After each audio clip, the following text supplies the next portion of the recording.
G6 18대국 풀비전으로 보다 넓은 세상을 열다. Some people think I can solve them, but Lord heavens above, I'm only human. 손안에 더 넓은 세상 LG G6. I never imagined that several years after my first SK2 commercial, my skin would look even better. SK2 피테라 에센스 맑고 투영한 피부를 위해 You've changed my destiny. 놓치지 않을 거예요. 우리가 매일 흘리는 땀 바로 흡수해서 바로 사라지도록 호흡하는 신소재 이너웨어 에어리즘. 유니클로.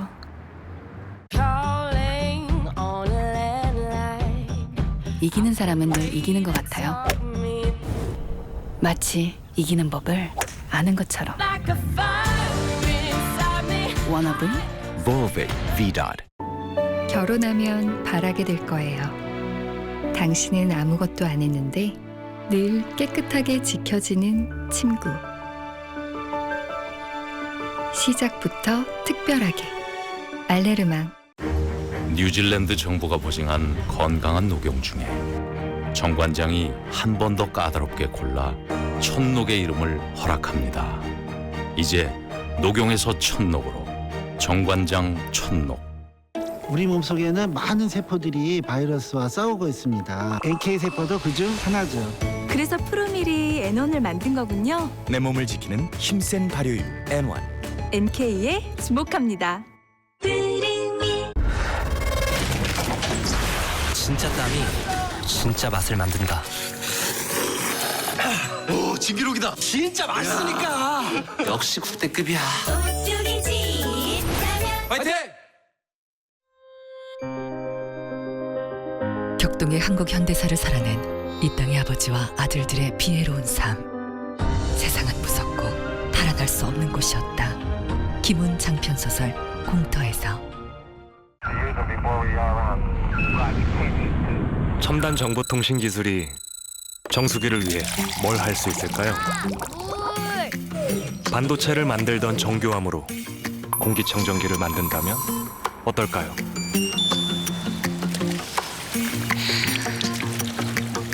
SK와 동양매직이 만나다.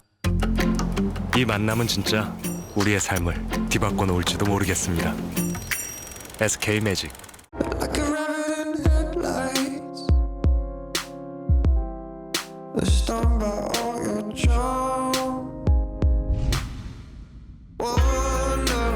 흔들리지 않는 편안함 시몬스. 박영수 특별검사가 최종 수사 결과를 발표했습니다. 핵심은 국정농단과 정경유착이었으며 거의 모든 혐의에 박 대통령이 개입 공모했다고 결론 내렸습니다. 청와대 압수수색과 대통령 대면 조사 불발로 세월호 7시간 내역을 밝혀내는 데엔 실패했습니다. 박근혜 대통령 측은 이번 특검이 태생부터 위헌적이었다고 비판하고 나섰습니다. 또 특검이 짜맞추기 수사를 했다면서 대통령에게 적용된 혐의를 모두 부인했습니다. 퇴임하는 이정미 헌재 재판관의 후임으로 이선혜 변호사가 지명됐습니다. 여성과 아동 등 사회적 약자의 기본권을 수호하고 이 지명자는 아버지를 일찍 여의어 소녀가장 역할을 했고 헌재 연구관으로도 활동했습니다.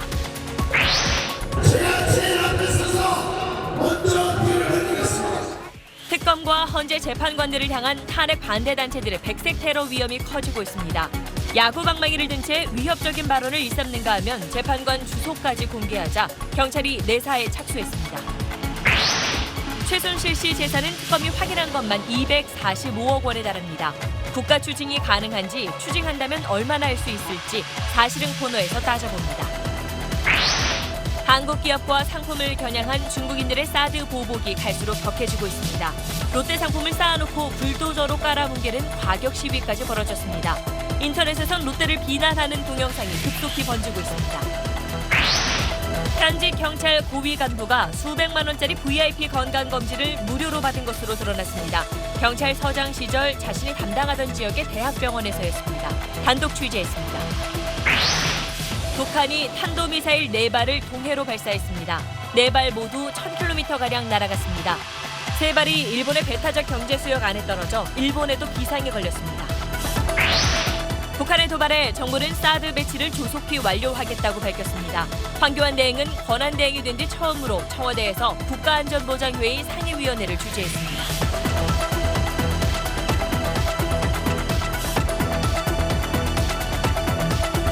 수소, 우주의 75%. 그 무한한 수소로 자동차를 달리게 하다. 현대자동차. 여러분 안녕하십니까? 박근혜 대통령 탄핵 선고를 앞둔 운명의 한 주일은 박영수 특별검사가 발표한 국정농단 의혹 최종 수사 결과 발표로 시작됐습니다. 자료 제목은 최순실 등 민간인에 의한 국정농단 사건 수사 결과였는데 특검이 꼽은 주요 수사 결과마다 주어는 박 대통령이었습니다. 먼저 김혜민 기자가 보도합니다. 최종 수사 결과 발표와 함께 소회를 밝히던 박영수 특별검사는 여느 때처럼 단호한 목소리였지만 수사에 대한 아쉬움을 토로하면서 울컥한 감정을 감추지 못했습니다. 그러나 저희들은 아쉽게도 이 소망을 다 이루지 못했습니다. 다시 한번 국민 여러분께 죄송하다는 말씀을 올립니다. 70일간 특검 수사를 통해 드러난 국정농단 진상의 중심에는 박근혜 대통령이 서 있었습니다. 특검이 꼽은 7가지 주요 사건 가운데 이대 입시 학사비리 사건을 제외하곤 박근혜 대통령의 이름이 빠지지 않았습니다.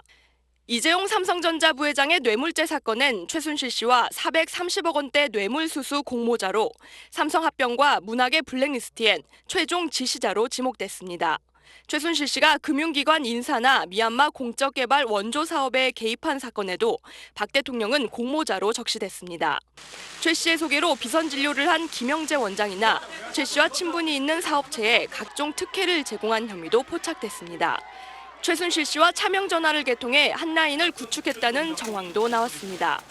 특검은 박 대통령을 기소할 수 없는 만큼 사건 자료와 증거들을 검찰에 넘겼습니다. 대통령 측은 특검 수사 결과를 전면 부인했고 삼성은 수사 결과에 동의할 수 없다며 재판에서 진실이 밝혀질 것이라고 했습니다. SBS 김혜민입니다. 청와대 압수수색에 실패하고 대통령 대면 조사마저 무산되면서 세월호 7시간 의혹 같은 국민적 관심사의 진상규명에 특검은 만족스러운 결과를 내놓지 못했습니다. 남은 의혹을 푸는 건 이제 다시 검찰 몫이 됐습니다. 전병남 기자입니다. 세월호 7시간 의혹은 특검법에 명시된 수사 대상은 아니었지만 특검은 비선진료 수사를 통해 관련 의혹을 푸는 데도 힘을 쏟았습니다.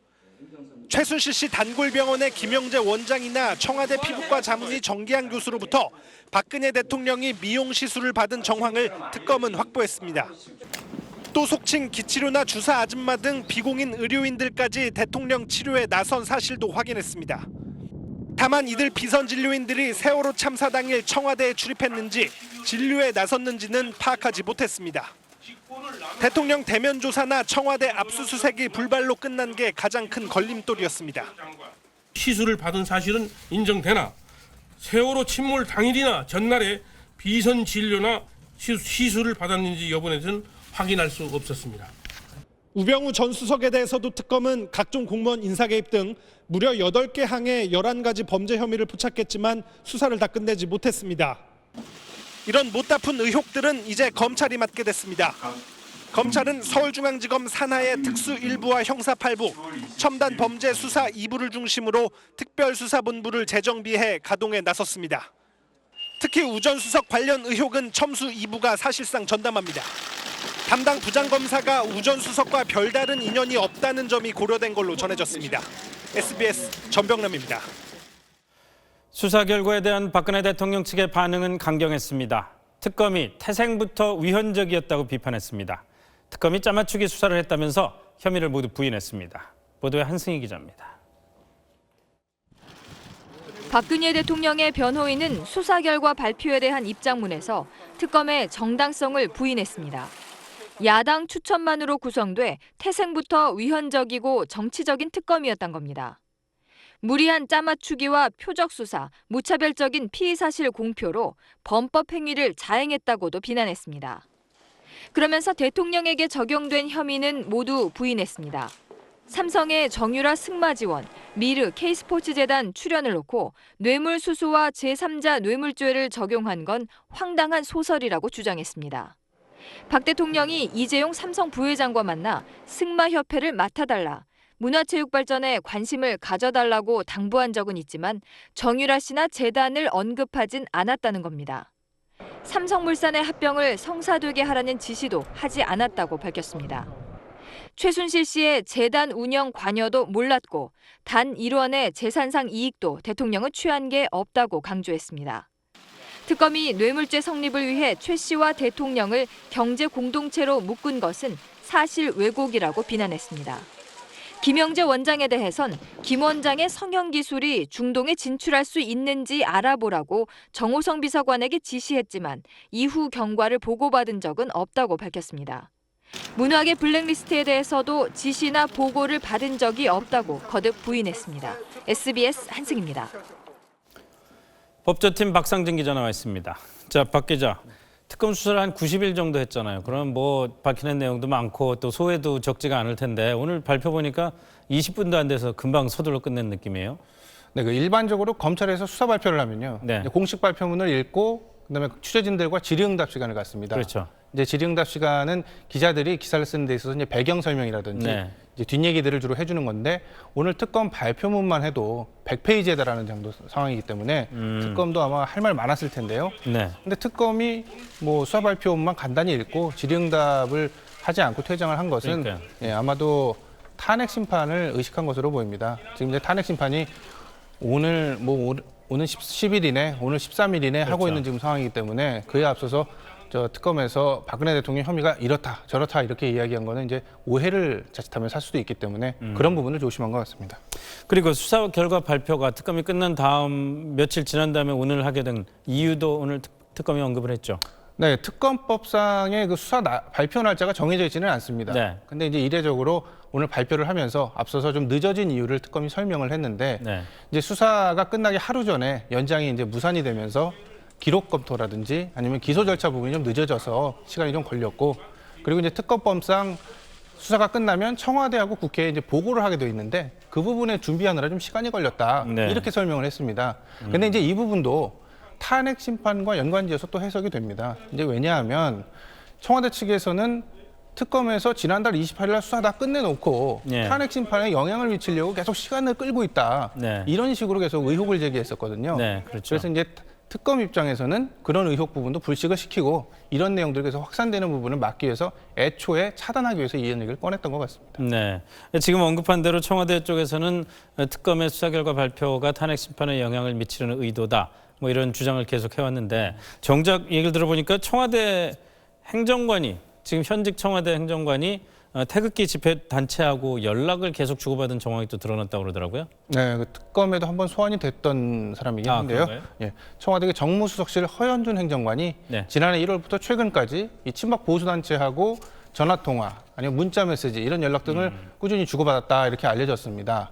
그리고 이제 이게 최순실 씨가 소환이 되거나 아니면 박근혜 대통령 대면 조사 이야기가 나올 땐 더욱더 이런 빈도량이 좀 늘어나는 그런 모습도 보였는데요. 네. 뭐 이들 단체 뭐 아시다시피 탄핵 반대, 네. 특검 수사 해체 뭐 이런 거 꾸준히 외쳐왔던 단체들이거든요. 그렇죠. 그렇기 때문에 특검도 이들 단체하고 청와대가 혹시 무슨 일정을 조율하거나 내용을 같이 공유하거나 한 것이 아닌가라는 의심을 해서 수사를 좀 했는데 네. 수사 결과로는 뭐 그런 단서라든지 물증은 안 나온 것으로 알려졌습니다. 그럼 그 수사 내용도 검찰로 넘어갔습니까? 현재 저희는 넘긴 것으로는 아는데 그런 부분이 검찰의 수사가 이루어질지 부분은 저희들이 아직은 파악을 못했습니다. 알겠습니다. 지켜보죠. 수고했습니다. 헌법재판소로 가보겠습니다. 이정미 헌법재판소장 권한대행의 임기 만료가 이제 일주일 남았습니다. 오늘 후임자가 발표됐습니다. 양승태 대법원장은 판사 출신의 여성 변호사인 이선혜 변호사를 내정했습니다. 이분의 인생 스토리가 눈길을 끕니다. 민경호 기자가 설명해드립니다. 이정미 헌재소장 권한대행의 후임으로 내정된 이선혜 변호사는 어렸을 적 친아버지를 일찍 여의면서 쉽지 않은 유년기를 보냈습니다. 의류 노점을 하는 우붓아버지와 어머니 슬하에서 사실상 가장 역할을 해야 했지만 손에서 책을 놓지 않았던 걸로 전해집니다. 서울대를 거쳐 1989년 31회 사법시험을 수석으로 합격했습니다. 판사로 법조 생활을 시작해 헌법재판소 연구관으로 옮겼습니다. 이후 변호사로 활동하면서 국가인권위원회 인권위원회에 연임되는 등 약자에 대한 관심을 놓지 않았다는 평도 받습니다. 그리고 양승태 대법원장의 지명으로 인권과 소수자 보호의 상징인 헌재 법복을 입게 됐습니다. 파견이 아닌 헌재 자체 연구관 출신이 재판관에 내정된 건 사상 처음입니다. 여성과 아동 등 사회적 약자의 기본권을 수호하고 또 우리 사회가 인간의 존엄과 가치를 지킬 수 있는 그런 사회가 될 수 있도록 제 작은 힘이나마 보태겠습니다. 양 대법원장은 법률적 능력과 인품 등을 종합적으로 심사했다며 특히 사회의 다양한 이해관계를 적절히 대변하고 조화시킬 수 있는 인물인지를 고려했다고 내정 경위를 설명했습니다. 헌재는 다만 이번 후임 재판관 내정이 대통령 탄핵 심판에는 전혀 영향을 미치지 않을 거라고 설명했습니다. SBS 민경호입니다. 탄핵 심판 선고가 임박한 헌재에서는 오늘도 재판관 평의가 열렸습니다. 취재기자 연결해 보겠습니다. 박현석 기자. 네, 헌법재판소에 나와 있습니다. 오늘 평의가 네 번째였죠? 네, 그렇습니다. 오늘은 지난 세 차례와 달리 평의가 오후에 진행됐습니다. 공식적으로는 증거로 채택되지 않은 특검의 수사 내용은 탄핵 심판에 영향을 미칠 수 없다는 입장이지만 오늘 평의는 박영수 특검의 수사 결과 발표가 끝난 오후 3시부터 시작돼 2시간가량 이뤄졌습니다. 자, 지금 근데 이 선고 기일이 10일이다, 13일이다 여러 가지 전망이 나오고 있는데 이거 전부 다 추측이죠? 네, 현재까지는 추측에 불과합니다. 다만 이정미 소장 권한대행의 퇴임 당일인 13일보다는 오는 10일 금요일에 하지 않겠느냐. 그러려면 이르면 내일이나 통진당 해산 사건 때처럼 선고 이틀 전인 모레에는 선고 날짜를 밝히지 않겠느냐는 게 헌재 내부의 분위기입니다. 이 재판관들이 늦어도 모레 오전에는 마지막 의견 조율을 끝내고 선고기일을 발표할 거란 말도 나옵니다. 근데 뭐 선고기일을 발표한다고 해서 그때 재판관들이 기각이냐 인용이냐 표결을 하고 그런 건 아니겠죠? 그건 알 수가 없습니다. 이 통진당 해산 사건 때처럼 선고 당일 아침에 표결을 할 수도 있습니다. 다만 이 선고 기일을 정한다는 건 이 재판관 개개인이 더는 바뀌지 않을 정도로 이 결론에 대한 판단이 섰다는 거고, 따라서 꼭 표결을 하지 않더라도 이 그간의 평의 과정을 통해 서로 어떤 의견인지 짐작할 수 있다는 뜻입니다. 이 재판관 말고는 누구도 그 논의 과정을 알 수는 없지만 평의는 이제 막바지 단계라고 볼 수 있습니다. 지금까지 헌법재판소에서 전해드렸습니다. 네, 이렇게 막바지 단계에 들어선 탄핵 심판 선고를 앞두고 특검과 헌법재판관들을 향한 탄핵 반대 단체들의 이른바 백색 테러 위협이 갈수록 높아지고 있습니다. 야구 방망이 들고 위협적인 발언을 일삼는가 하면은 재판관들의 집 주소까지 공개하고 그랬죠. 경찰이 내사에 착수했습니다. 이세영 기자입니다. 박영수 특검 자택 앞에서 친박단체 회원들이 야구 방망이를 휘두르는가 하면 지난 3.1절 탄핵 반대 집회 연설에선 폭력과 피가 등장했습니다.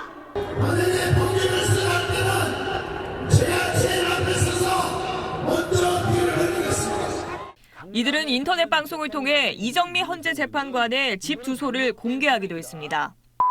아파트에 이정미 재판관 산다고 전 제보 받았습니다. 친박단체의 이런 행위에 대해 경찰이 내사에 착수했습니다. 경찰은 야구 방망이 같은 위험한 물건을 가지고 온 것과 위협적인 발언에 대해 수사 가능성 여부를 판단하겠다고 밝혔습니다.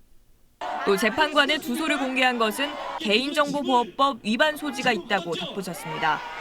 자택 앞에서의 집회금지 가처분 신청을 낸 박영수 특검 측 대리인단은 오늘 열린 서울중앙지법 비공개 신문에서 친박 보수단체들의 과격한 행동은 집회의 자유가 보장하는 권리 범주를 넘는 권리 남용이라고 주장했습니다.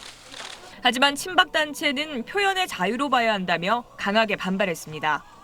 탄핵 반대 측은 탄핵 선고 당일 헌재 앞에서 17번째 대규모 집회를 열겠다고 예고했습니다. SBS 이세영입니다.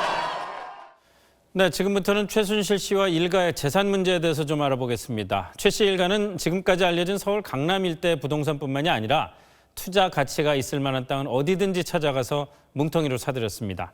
30년 전부터 그랬습니다.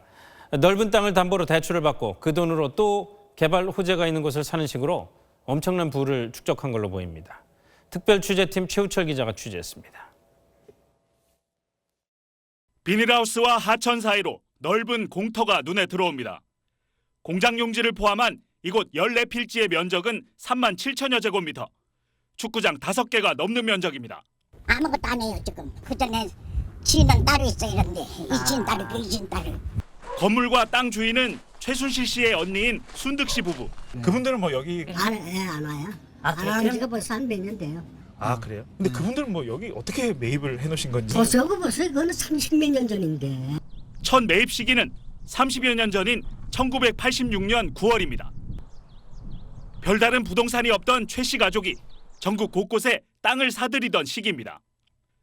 1985년에는 어머니 임선희 씨 등의 명의로 서울 역삼동과 삼성동 등 강남의 노른자의 땅을 사들이기도 했습니다. 강남 땅만큼 오르지는 않았지만 경기도 포천의 땅도 개발 호재로 상승세입니다. 반경 1km 안에 아파트와 대학 캠퍼스가 들어선 데 이어 산업단지까지 새로 개발되고 있습니다. 최 씨 부부는 최근에도 이곳 공장 부지 2곳과 공장 건물 2곳을 사들였습니다. 매입 시점은 2014년 5월이었습니다.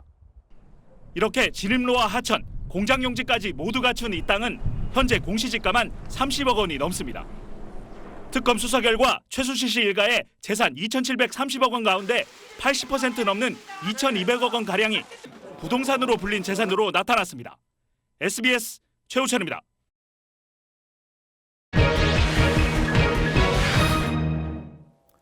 특검이 밝힌 최순실 씨 개인 재산은 확인된 것만 245억 원에 달했습니다. 이 재산을 국가가 추징할 수 있을지, 한다면 얼마나 할 수 있는지 사실은 코너에서 따져보겠습니다. 자, 박세윤 기자, 네. 우선 최순실 씨 재산 내역부터 한번 짚어보고 가죠. 네, 최순실 씨 본인 명의 재산만 245억 원에 달했습니다. 서울 신사동의 미승 빌딩 말고도요, 건물 2채, 콘도 하나, 그리고 강원도 평창을 비롯해서 전국 20곳의 땅이 있었습니다. 또 예금도 한 17억 원 정도가 있습니다. 맞네요. 자, 그런데 이 특검이 다 밝혀낸 재산이잖아요. 근데 네. 이거를 우리가 과연 추징을 하려면은 방법은 있습니까? 지금 당장 추징하기는 어렵습니다. 이제 다만 나중에 추징할 수 있다 없다 뭐 관련 보도들이 많이 나오고 있습니다만 현재로서는 다 사실과 다르다고 봐야 되고요. 지금은 추징 여부에 대해서는 모른다 이렇게 얘기하는 게 맞습니다. 왜냐하면 추징이 가능한지 알려면 나중에 법원에서 어떤 죄로 유죄 판결이 나오는지를 봐야 되거든요. 그런데 지금 특검과 검찰의 시각이 약간 다릅니다. 민변의 김종희 변호사의 말을 잠깐 빌리면 특검이 기소한 대로 뇌물죄로 유죄 판결이 나오면 나중에 추징을 할 수가 있고요. 특검 전에 검찰도 수사를 했었잖아요. 최 씨를 재판에 넘겼었는데 뇌물죄를 혐의를 적용하지 못했죠. 네, 뇌물죄가 아니라 사기미수, 강요미수 이런 혐의였거든요. 이런 거는 유죄 판결이 나와도 추징을 할 수가 없다는 겁니다. 그럼 일단 특검이 적용한 혐의, 뇌물죄 혐의가 적용이 돼야 일단 추징을 시작할 수 있다 이런 얘기군요. 네, 맞습니다. 지금 검찰도 특검의 수사 기록을 넘겨받아서 지금 검토를 하고 있다고 하니까 뭐 절차는 어렵다고 합니다만 공소장을 변경해서 나중에 뇌물죄로 유죄 판결을 받는다. 이래도 이제 추징을 할 수가 있고요. 좀 더 일반적으로는 공소장 변경을 못 하더라도 법원이 이제 특검과 검찰 양측의 수사 결과를 검토를 해서 뇌물죄가 맞다 이렇게 선고를 해도 추징이 가능하게 됩니다. 자, 그러면 뇌물죄로 그 형을 선고를 받아서 추징이 가능해졌을 때 그래서 다 추징한다면은 최순실 씨가 뭐 일부에서 얘기하는 것처럼 빈털터리가 될 수도 있다. 이게 가능한가요? 그런 보도도 뭐 저도 많이 봤습니다만 이게 뭐 그런 가능성은 거의 없는 것 같습니다. 특검이 보고 있는 지금 뇌물죄 액수가 430억대에 달하거든요. 근데 이걸 다 추징을 당하면 최 씨 재산이 앞서 말씀드린 대로 200억대니까 빈털터리 되는 거 아니냐 이래서 나온 얘기 같은데 이게 얼핏 들으면 사실 같은데 전혀 사실이 아닙니다. 일단 뇌물죄 430억의 내역을 좀 보셔야 되는데요. 이렇게 크게 세 가지입니다. 근데 이 430억 안에는 삼성이 최 씨한테 주겠다고 약속한 돈, 이게 다 포함이 되어 있는 겁니다. 그럼 실제로 돈이 건네진 금액은 얼마냐? 하면 비덱스포츠 관련해서 78억 원입니다. 법원이 나중에 이제 추징을 어떤 걸 기준으로 하느냐가 중요하잖아요. 약속한 금액은 추징하지 않고요. 실제로 건넨 돈, 여기서는 78억 원을 추징을 하게 되는 거고요. 저게 최대치입니다. 근데 최 씨 재산이 200억이 넘으니까 이건 뭐 빈털터리가 되는 게 아니라 뭐 여전히 100억대 이상의 자산가로 뭐 떵떵거리면서 살지 않을까 싶습니다. 그럴 수가 있겠네요. 그런데 지금 최순실 씨 재산도 밝혀진 것만 245억 원, 최순실 씨 일가의 재산은 뭐 2천억 원이 넘는다고 지금 보도가 되고 있는데 이게 사실은 그 아버지 최태민 씨 네.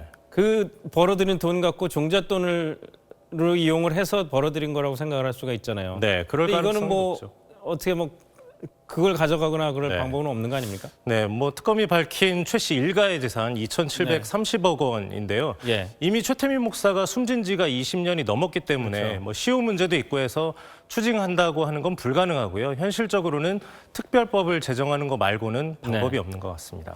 그렇군요. 참 애초에 우리가 범죄 수익 추징이라는 것 자체가 그렇게 쉽지 않은 일인데 맞습니다. 더 복잡한 절차인 것 같습니다. 잘 들었습니다.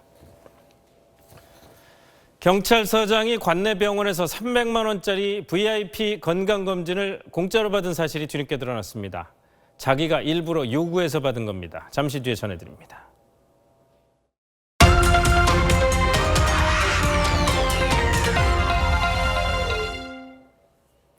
중국의 사드 보복이 갈수록 격해지고 있습니다. 사드 부지를 제공한 롯데가 집중 공격을 받고 있는데 중국에서 롯데가 만든 상품들을 쌓아두고 불도저로 깔아뭉개는 과격한 시위까지 벌어졌습니다. 베이징 편상욱 특파원입니다.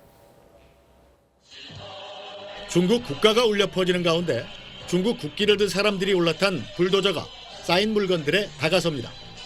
불도저 날로 물건 더미를 무너뜨리는가 싶더니 바퀴로 그대로 깔아뭉갭니다. 그래도 분이 풀리지 않는 듯 앞뒤로 여러 차례 오가며 물건들을 아예 으깨버립니다. 주변에선 수백 명이 운집해 롯데 상품을 매대에서 모두 빼자, 또 롯데는 중국에서 나가라는 내용의 플랜카드를 들고 중국 국기를 흔들었습니다. 불도저에 깔린 물건들은 소주와 음료수, 과자 등 모두 롯데 제품들입니다. 다른 한켠에선 롯데 제품으로 보이는 과자를 쌓아놓고 불태웠습니다. 상품 더미는 물론 백화점 외벽에도 입에 담을 수 없는 욕설과 함께 롯데는 중국을 떠나라는 플랜카드가 겹겹이 내걸렸습니다. 인터넷에선 롯데를 비난하는 UCC 동영상이 급속히 유포되고 있습니다.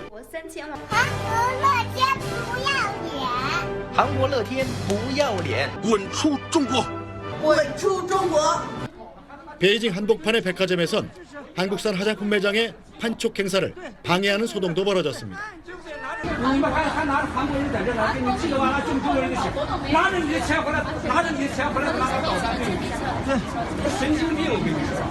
한 남자의 소동은 주변 중국인들이 호응하는 가운데 중국인 직원들의 만류로 간신히 수습됐습니다.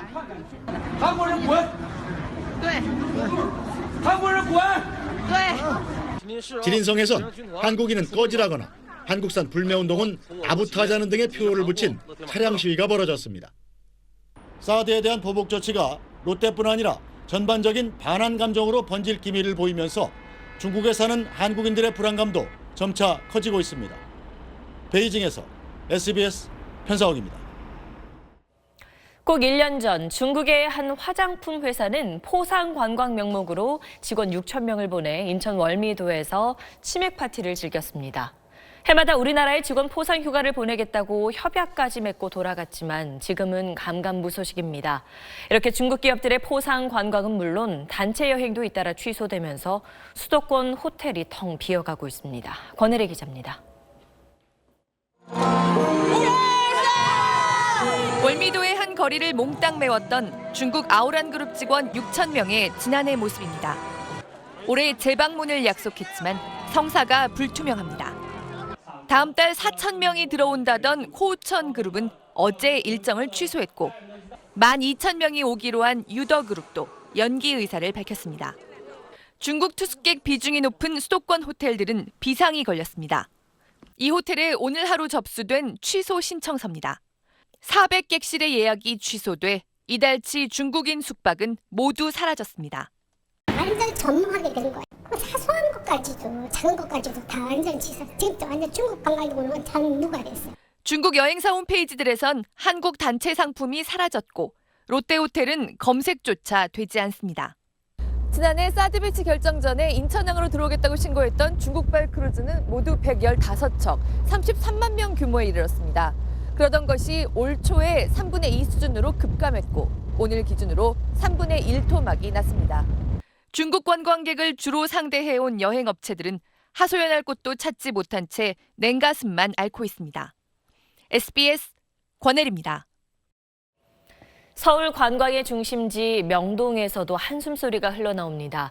이미 사드 배치가 결정된 지난해 7월부터 중국인 관광객이 감소세였는데 이제는 거리가 한산할 정도입니다. 심영구 기자가 다녀왔습니다. 서울 명동의 상점가. 평소 같으면 손님으로 북적거릴 오후 시간인데도 거리가 한산합니다.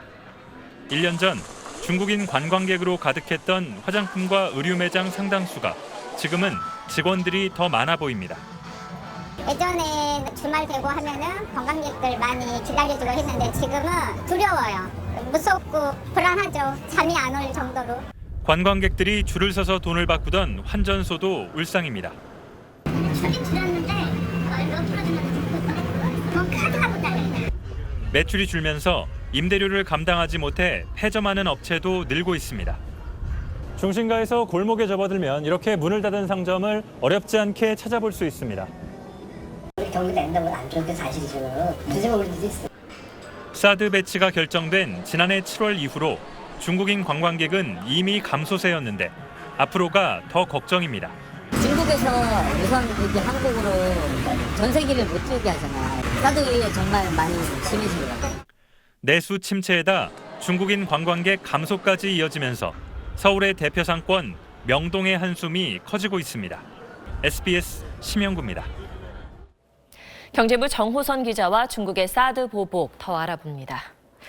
민간뿐만 아니라 우리 정부를 상대로도 사드 보복성 조치가 나타나고 있다고요? 이달 말에 중국 하이난 섬에서 보아오 포럼이라는 게 열립니다. 네. 그러니까 정관계, 재계 한 2천여 명이 참석하는 그러니까 아시아의 다보스 포럼이라고 불리는 상당히 큰 행사인데요. 지난해엔 유이로 부총리에 이어서 올해는 주형완 산업부 장관이 여기 가기로 돼 있는데 네. 중국 측에서 돌연 참석 취소 통보를 한 겁니다. 그리고 5월 달에 또 중국에서 1대1로 정상회의라는 것도 열리는데 여기도 한국이 참석 명단에서 초청 명단에서 빠져 있습니다. 네, 갑자기 초청을 취소하는 이런 조치는 외교적인 결례로도 볼 수 있는 거 아닙니까? 네, 일단 표면적인 이유는 산업부 장관이 참석하기로 한 세션이 취소됐다는 겁니다. 하지만 이렇다 할 어떤 사전 설명 없이 장관급 초청을 취소한다는 것은 어떤 외교 관례상 상당히 이례적인 일입니다. 네. 그리고 1대1로 정상회의 같은 경우도 지금 중국 정부가 60여 개국 정상급 초청을 위해서 그러니까 외교 역량을 총동원하고 있는 이런 상황이기 때문에 한국만 배제한다는 것은 외교적인, 의도적인 홀대다 이렇게 볼 수가 있는 상황인 겁니다. 그래서 사드 보복이 한국 정부까지 겨냥한 거 아니냐 이런 의혹이 충분한 상황이라고 할 수 있습니다. 사드 문제 이후에 무엇보다 양국 국민들 감정이 상한 게 참 걱정인데 중국에서 반한 감정도 그렇고 우리나라에서도 반중 정서가 나타나는 것 같죠. 그렇습니다. 최근 중국의 일련의 조치를 보면 참 치졸할 정도입니다. 그렇기 때문에 우리나라 인터넷에도 보면 우리도 중국 제품 사지 말자, 뭐 불매운동 해야 되는 거 아니냐 이런 식의 어떤 우리 국민의 반중 정서 또한 커지고 있는 상황입니다. 네. 아시겠지만 뭐 감정적이고 극단적인 그런 대응은 어떤 양국의 상처만 남기게 돼서 좋지 않은 상황인데요. 접점 없이 지금 갈등이 심화되고 있어서 걱정이 큰 상황이라고 하겠습니다. 네, 그렇죠. 잘 들었습니다. 네, 이번엔 중국 현지 연결해 보겠습니다. 편상호 특파원, 중국에서 롯데 측 피해가 어느 정도입니까? 네, 일단 롯데마트 쪽의 피해만 종합해 보면 오늘까지 문을 닫은 롯데마트 지점만 모두 23개입니다. 중국에 있는 롯데마트가 모두 99개거든요. 그러니까 4군데 중에 한 곳꼴로 4분의 1 정도가 영업 정지를 받아서 문을 닫게 된 겁니다. 이 중국 롯데 측은 이게 끝이 아닐 거란 생각 때문에 더 큰 걱정입니다. 점검이라는 자체가 계속 나오는 상황이니까 사실 걱정이 안 된다는 건 거짓말이죠. 네, 한국 제품 판매를 중단하는 업체도 늘고 있습니다. 중국 유통업체들이 그러더니 이번엔 프랑스 유통기업인 까르푸가 나섰습니다. 까르푸는 사드 배치하고 전혀 관련이 없죠. 프랑스 기업이니까요. 그런데 2008년에 한번 불매운동을 당해본 경험이 있기 때문에 이러다가 또 중국인들한테 찍히면 어떡하나 이런 생각 때문에 이 선제적으로 조치를 취한 것 같습니다. 일단 유통기한이 짧은 유제품 중심으로 받지 않고 다 차차 이 한국산 제품 전체로 취급 거부 대상을 확대할 계획인 걸로 알려졌습니다. 경제보복에 이어서 중국에서 우리나라에 대한 군사적인 대응을 요구하는 목소리까지 나오고 있다고요. 네, 이번에 또 과격한 관영 언론 환구망이 나섰는데요. 이참에 이 북한 땅에다가 아예 중국군을 배치해버리자 이런 주장을 한 겁니다. 보면요, 한반도 사드 배치가 북한의 중국군을 주둔시킬 새로운 이유와 기회를 제공하고 있다면서 이 북한 내 부지는 한국과 인접한 황해도 부근 연해 지역이 돼야 된다고 주장했습니다. 이렇게 되면 중국도 손해를 보는 경제 제재를 할 필요가 없고 견제 효과도 훨씬 더 뛰어날 거란 얘기죠. 물론 가능성이 매우 낮은 얘기입니다. 그런데 이런 분위기로 가다 보면 추측해 보면 앞으로 중국의 사드 보복이 상당 기간 또 매우 고강도로 지속될 거라는 건 거의 틀림없어 보입니다. 지금까지 베이징에서 전해드렸습니다. 여기가 평안북도 동창리입니다. 북한의 장거리 미사일 발사장이 있는 곳입니다. 오늘 여기서 10분 동안에 탄도미사일 4발이 발사됐습니다. 방향을 약간 달리하긴 했습니다만 4발 모두 내륙을 가로질러서 1000km가량 날아가서 일본 오가반도 서쪽 해상에 떨어졌습니다. 3발은 일본 배타적 경제수역 안에, 그리고 1발은 수역 근처에 떨어졌습니다. 일단 한미연합훈련에 대한 무력 시위로 보이는데 미사일의 종류와 발사 의도를 한미 군 당국이 분석하고 있습니다. 김흥수 기자가 보도합니다. 북한이 발사한 미사일 4발은 비행거리 1000km, 최고 고도 260km로 파악됐습니다. 통상 미사일 최고 고도가 사거리의 4분의 1 정도인 점을 감안하면 고각 발사가 아닌 정상 각도의 발사로 보입니다. 고도와 사거리만 놓고 보면 스커드 ER이나 노동 미사일 정도의 준중거리 탄도미사일로 추정됩니다. 지난해 8월과 9월 북한이 황해도에서 미사일을 쏘아 올려 일본 배타적 경제 수역 안에 떨어뜨린 것과 거의 비슷합니다. 장거리 로켓 발사장이 있는 동창리 지역에서 발사돼 대륙간 탄도미사일 ICBM이 아니냐는 추측이 있었지만 합참은 가능성이 낮은 것으로 보고 있습니다. 가능성은 낮은 것으로 보이나 좀 더 면밀한 분석이 필요한 사항입니다. 군은 지난 1일 시작된 한미연합훈련에 반발하는 북한의 무력 시위로 보고 있습니다. 위험천만한 북침 핵전쟁 연습을 또다시 강행에 나선 이상 초강경 대응 조치로 맞서 나갈 것이다. 북한 서쪽 끝인 동창리에서 내륙을 가로질러 4발을 잇따라 발사해 미사일의 안정성을 과시하고 여러 발을 거의 동시에 쏠 경우 대응하기 어렵다는 점도 강조하려 한 것으로 보입니다. SBS 김웅수입니다. 일본은 화가 단단히 났습니다. 미사일 4발 가운데 3발이 일본 배타적 경제 수역 안에 떨어졌기 때문입니다. 또 중국은 난감해졌습니다. 지난주에 북한 외무성 부상을 초청해서 대화까지 나눴는데 이게 뭐 하는 거냐는 반응입니다. 도쿄 최호원 특파원이 종합했습니다. 북한의 미사일 발사가 알려지자 아베 신조 일본 총리는 즉각 국가안전보장회의를 소집했습니다. 4발 가운데 3발이 일본의 배타적 경제 수역 안에 떨어진 것으로 확인되면서 긴장은 더욱 높아졌습니다. 北朝鮮が新たな段階の脅威であることを明確に示すものであります。 특히 일본은 북한이 지난해 9월 미사일 3발을 한꺼번에 발사한 데 이어 이번에도 여러 발을 동시에 발사한 점에 주목하고 있습니다. 일본은 북한의 미사일이 일본의 요격 시스템을 사실상 무력화시킨 데다 정확도도 날로 높아지고 있다고 분석하고 있습니다. 미국 국무부는 북한을 강력히 규탄하며 이에 맞서기 위해 가용한 모든 능력을 사용할 준비가 돼 있다고 강조했습니다. 트럼프 행정부가 검토 중인 전술 핵무기의 한반도 배치 논의가 탄력을 받을 가능성도 있습니다. 중국은 북한을 비난하면서도 한미연합 군사훈련에 경계심을 나타냈습니다. 中方反对朝方违反安理会的决议进行有关发射活动。中方也注意到，目前美韩正在进行针对朝鲜的大规模联合军演。 중국은 특히 북한의 미사일 도발이 한반도 사드 배치를 앞당기는데 명분을 제공할 가능성을 경계하는 분위기입니다. 도쿄에서 SBS 최호원입니다. 북한의 미사일 발사를 계기로 황교안 대통령 권한대행은 권한대행이 된 뒤에 처음으로 청와대에서 NSC 상임위를 주재했습니다. 사드 배치를 조속히 완료하겠다고 밝혔습니다. 안정식 북한 전문 기자입니다. 황교안 대통령 권한대행이 북한 미사일 발사 1시간 반 만에 국가안전보장회의 상임위원회를 주재했습니다.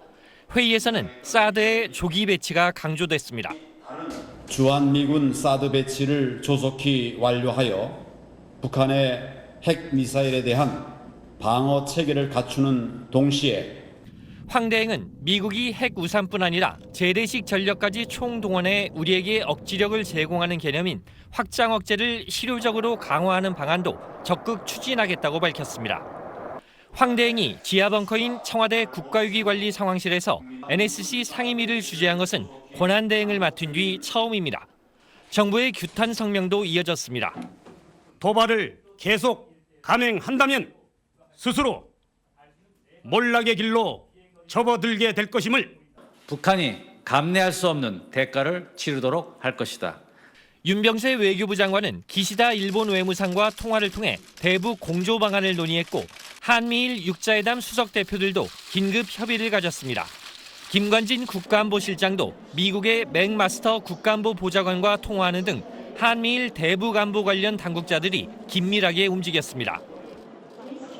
안정식 씨, 오늘 아침에 발사 직후에 이게 ICBM 아니냐, 대륙간 탄도탄 아니냐 이런 그 얘기도 나왔었잖아요. 군은 일단 뭐 아닌 것 같다고 얘기는 합니다만은. 네, 그렇습니다. 올해 초부터 워낙 이제 북한의 ICBM 발사 가능성 주목을 받았기 때문에 섣부른 추정이 나왔었는데 아니었습니다. 아니었고 일단은 이제 기존 미사일, 즉 노동이나 스커드일 가능성이 높아 보이는데 뭐 단순한 무력 시위일 가능성도 있지만 뭔가 이 새로운 형태의 실험일 가능성도 배제할 수는 없어 보입니다. 북한이 이제 뭔가를 하고 나면 되게 다음날 자랑을 하거든요. 그렇기 때문에 내일 아침에 북한 매체들이 어떤 보도를 하는지 좀 봐야 될 것 같습니다.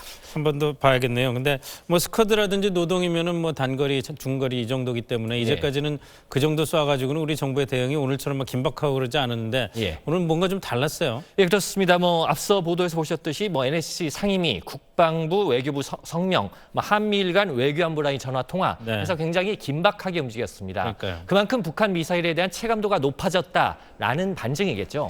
다만 이 중국의 이 사드 보복이 가시화되는 상황에서 이런 일이 발생했기 때문에 북한이 미사일을 발사하면 우리 안보에 정말 위협이고 그래서 사드 배치가 불가피하다라는 메시지를 대내외적으로 좀 보여주려는 그런 의도도 있지 않았나 생각합니다. 그런 계산이 있다는 그런 의도가 있다는 느낌은 드는데 실제로 북한이 지금 미사일을 쏘면은 사드 배치의 명분이 높아지는 거 아닙니까? 예, 사드의 뭐 군사적 효용성에 대해서는 좀 논란이 있습니다만 어쨌든 북한이 미사일을 쏘면 쏠수록 미사일 방어 체계인 사드의 주가도 높아지는 게 사실입니다. 이 사드를 보복하고 있는 중국 입장에서는 북한 미사일 발사가 상당히 불쾌할 수밖에 없는데요. 그렇다면 북한이 왜 지금 시점에 미사일을 발사했겠느냐라는 거겠죠. 이제 북한은 근데 기본적으로 어떤 상황이 있더라도 갈 길은 간다 이런 전략을 갖고 있습니다. 즉 미사일을 개발해서 미국을 때릴 수 있는 능력을 갖춰야 그래야 북미 간의 제대로 된 협상이 가능하다라는 게 북한의 생각이기 때문에 중국이 뭐라고 하든 간에 북한은 제 갈 길을 간다는 메시지를 지속적으로 보내고 있는 겁니다. 그렇다면 중국은 이제 북한이 이렇게 이제 미사일을 발사하는데 사드에 대한 입장이 바뀔 수 있느냐는 건데 중국은 중국대로 사드는 중국의 핵심 이익을 침해한다라고 거의 뭐 규정을 해놓고 있기 때문에 북한이 미사일을 쏘건 말건 사드에 대한 중국의 입장 역시 바뀌질 않을 것 같습니다. 참 여전히 난감한 일입니다. 잘 들었습니다. 현직 경찰 고위 간부가 자신이 관할하던 대학병원에서 수백만 원에 이르는 고급 건강검진을 공짜로 받아 징계위에 회부됐습니다. 김관진 기자의 단독 보도입니다. 지방청 차장인 박모 경무관은 지난 2012년부터 2013년 4월까지 서울의 한 경찰서 서장으로 재직했습니다. 경찰청은 최근 감찰을 통해 박 경무관이 2012년 5월 자신의 관내에 있는 한 대학병원에서 VIP 건강검진을 무료로 받은 사실을 확인했습니다. 당시 해당 병원을 담당하고 있던 정보과 경찰이 상급자의 지시에 따라 무료 건강검진을 주선한 것으로 알려졌습니다.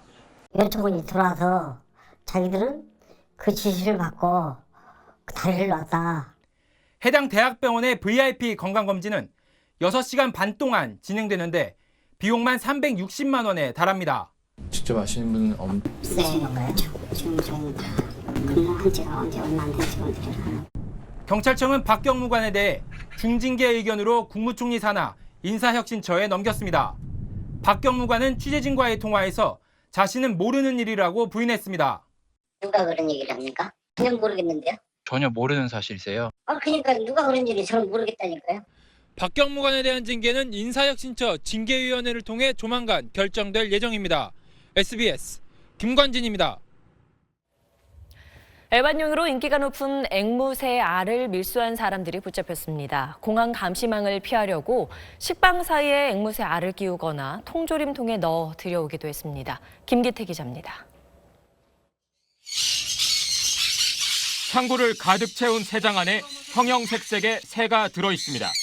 작은 컵 안에 갓 부화한 어린 새들도 보입니다. 모두 국제 멸종 위기종인 앵무새입니다. 국제 협약에 따라 수출입 허가가 있어야 들여올 수 있지만 태국이나 타이완 등지에서 밀수된 것들입니다.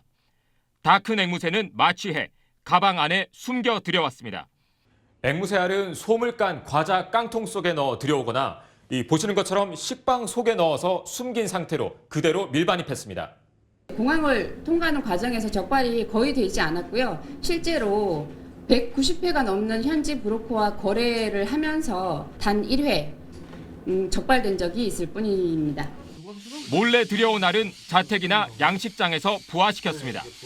42살 전모 씨 등 19명이 2012년부터 국내로 몰래 들여온 앵무새 알은 4만여 개. 이 가운데 부화에 성공한 앵무새 만여 마리를 평균 10만 원 정도의 가격에 팔아 10억 2천만 원의 수입을 올렸습니다. 판매할 때는 합법적으로 들여와 키우는 어미새가 낳은 새끼인 것처럼 서류를 조작했습니다. 앵무새가 좋아서 키웠다가 그 불법인 줄 모르고 불법으로 소유하게 되는 경우도 있을 것 같습니다. 경찰은 앵무새 알을 공급한 현지 브로커를 추적하고 있습니다. SBS 김기태입니다. 김정남 피살과 관련해 말레이시아를 맹비난했던 북한의 강철 대사가 결국 추방되면서 두 나라 외교 관계가 파국으로 치닫고 있습니다. 조금 전엔 북한도 북한 주재 말레이시아 대사를 추방하기로 결정했습니다. 쿠알라룸푸르에서 정규진 특파원입니다. 쿠알라룸푸르의 북한 대사관이 오후가 되자 분주해집니다. 승합차엔 평양으로 돌아가기 위한 여행 가방과 이삿짐이 실립니다. 강 대사님 짐인가요? 경찰까지 출동해 경계에 나섭니다. 북한 대사관 정문 앞에 이렇게 폴리스 라인까지 깔리면서 강철 대사가 자신의 입장을 밝히고 떠날 것이란 예상이 돌았습니다. 잠시 후 강 대사가 리동일 전 유엔 차석 대사의 배웅을 받으며 북한 대사관을 나섭니다. 굳은 표정으로 잠시 취재진을 응시하더니 아내와 함께 관용차에 올랐습니다. 강 대사는 말레이시아를 떠나기 직전 공항 출국장에서 다시 한번 말레이시아 정부에 맹비난을 쏟아냈습니다. 무궁무하게 우리 국민을 체포했으며 우리 공화국을 표적으로 수사를 하는 데 대한 응당한 입장 표명이라고 생각합니다. 지난달 북한 주재 대사를 불러들인 말레이시아는 오늘부터 북한과 비자 면제 협정마저 파기했습니다.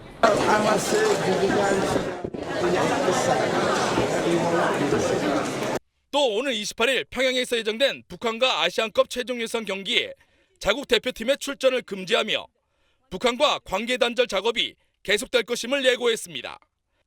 쿠알라룸푸르에서 SBS 정규진입니다. 더불어민주당 경선 토론회가 두 번째로 열렸습니다. 사드 같은 주요 현안을 놓고 주자들이 협공하거나 감싸면서 신경전이 치열했습니다. 정유미 기자입니다. 이재명 후보 자리하셨습니다. 시작부터 이재명 성남시장이 문재인 전 대표를 몰아붙입니다. 기업의 법정 부담금 폐지를 공약해 재벌을 편든 게 아니냐는 겁니다. 폐지하게 되면 15조 원의 국민 부담이 늘어나게 됩니다. 폐지하겠다는 표현이 어디 있습니까? 문 전 대표의 부인에도 공세는 계속됐습니다. 온갖 기득권자들이 우리 문 후보님 주변에는 아주 대규모로 몰리는 것 같습니다. 일종의 기득권 대연정 아니냐. 기득권자들을 일체 다 타도하자. 이런 식으로 해서는 새로운 대한민국을 열어갈 수 없다고. 안희정 충남지사는 이 시장의 태도를 문제 삼았습니다. 동지에 대한 예의를 서로 지킵시다. 이렇게 해서 경선을 하게 되면 당이란 이름으로 힘 못 모읍니다. 가장 뚜렷한 이견은 사드 해법이었습니다. 이 시장의 배치 철회 주장에 안 지사는 한미동맹을 내세워 맞섰습니다. MD의 일부로 실제로 설치됐고 국가적 이익이 심각하게 훼손되는 상황인데 이재명 후보님이 지금 현재 하는 그런 확정적 발언과 단정적 발언이 굉장히 안보 외교 전략에서는 위험하다는 말. 문 전 대표는 차기 정부가 결정해야 한다면서도 일방적 취소는 쉽지 않다고 말했습니다. 전략적인 모호성을 필요하는 순간까지는 유지할 필요도 있는 것입니다. 그것이 외교죠. 최성 고양시장은 문 전 대표 지원을 위해 출마했느냐는 시청자 질문에 2, 3위 후보와 먼저 대결한 뒤 문 전 대표가 다음 차례라고 답했습니다. SBS 정유미입니다. 이재명입니다.